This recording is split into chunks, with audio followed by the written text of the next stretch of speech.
कृषि कानूनों के विरोध में लगभग 1 साल से धरनों पर बैठे किसान नेता कानून वापसी को ही घर वापसी का रास्ता बता रहे हैं। अनिल विज ने कहा कि अब किसानों को अपनी अगुवाई से पूछना चाहिए कि 1 साल से घरों से लाकर किसानों को धरनों पर, सड़कों पर जिस मुद्दे को लेकर बिठाया, जिस मकसद को लेकर आंदोलन किया, उसमें कितनी प्रगति हुई।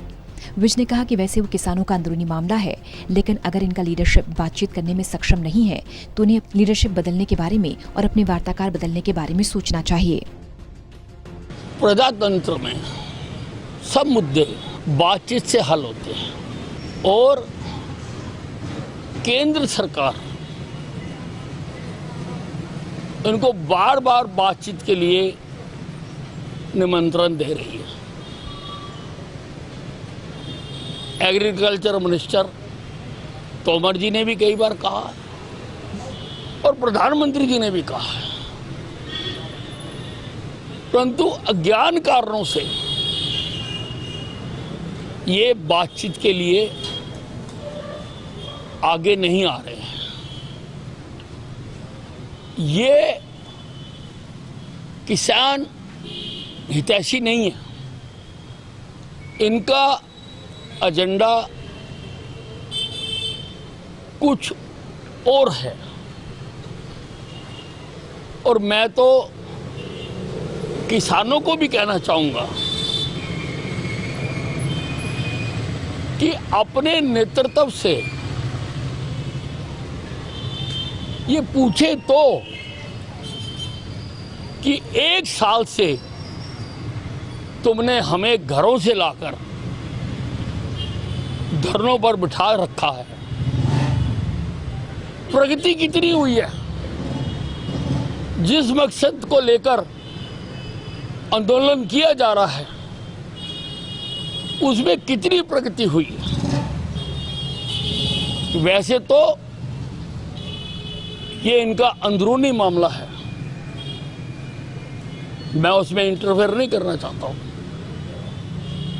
लेकिन यदि इनका नेतृत्व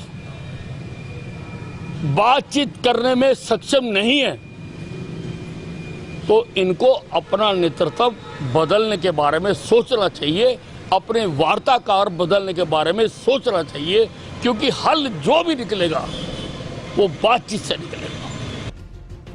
केंद्र और बीजेपी शासित राज्यों में सरकार के खिलाफ जन जागरण अभियान चलाने का ऐलान कांग्रेसी नेता राहुल गांधी ने किया। राहुल गांधी के इस ऐलान पर विज ने तंज कसा। विज ने कहा, कांग्रेस के जन जागरण अभियान का नतीजा इलाहाबाद में सभी ने देख लिया है। विज ने कहा कि राष्ट्रीय पार्टी की जमानत जब्त हो गई। कांग्रेस का जन जागरण अभियान का नतीजा इलाहाबाद में निकल चुका है। जमानत जब्त हुई है राष्ट्रीय पार्टी की।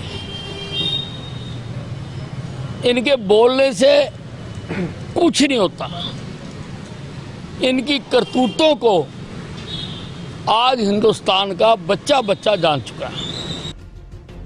डेंगू के बढ़ते मामलों पर चिंता का विषय बताते हुए इसके साथ साथ राज्य सरकार और स्वास्थ्य विभाग निरंतर कोरोना के खिलाफ सुरक्षा चक्र मजबूत करने के साथ साथ डेंगू के खिलाफ भी पुरजोर तरीके से जुटा हुआ है।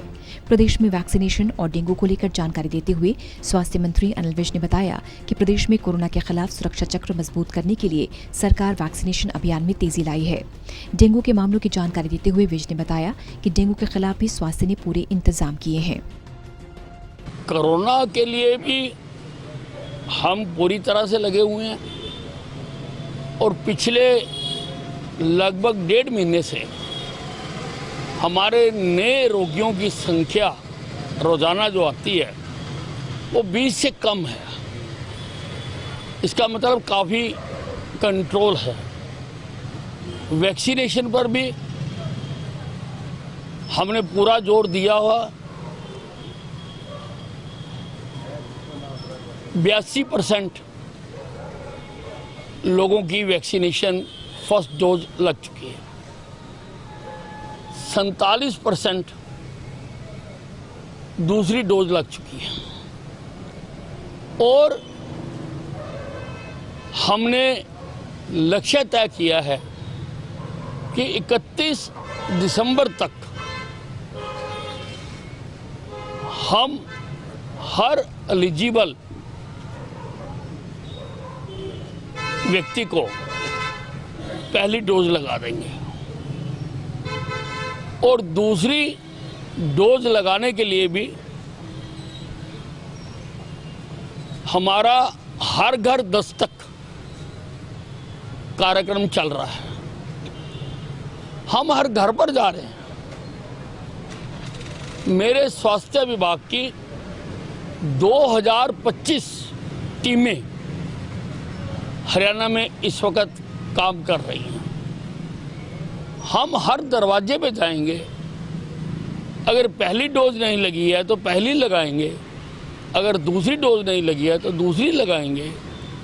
हम कोरोना के विरुद्ध हर हरियाणवी को शीघ्र सुरक्षा चक्र प्रदान करना चाहते हैं। रही बात डेंगू की, डेंगू का पूरी तरह से हमारे स्वास्थ्य केंद्रों पर उपचार किया जा रहा है। सारी दवाइयाँ हमने मुहैया करा रखी है और ज़रूरत पड़ने पर प्लेटलेट्स भी हम अपने मरीजों को मुफ्त में दे रहे हैं। हम उनसे कोई चार्ज नहीं कर रहे हैं। सारे प्रदेश में फॉगिंग का भी अभियान चलाया गया है। फिलहाल प्रदेश में 82% लोगों को अपनी डोज और 47% को दूसरी डोज लग चुकी है। हरियाणा में इन दिनों कोरोना के मामलों में बड़ी गिरावट आई है। करीब 1.5 माह से रोजाना आ रहे मरीजों की संख्या 20 से कम है। टोटल न्यूज के लिए अंबाला से कृष्ण बाली की रिपोर्ट।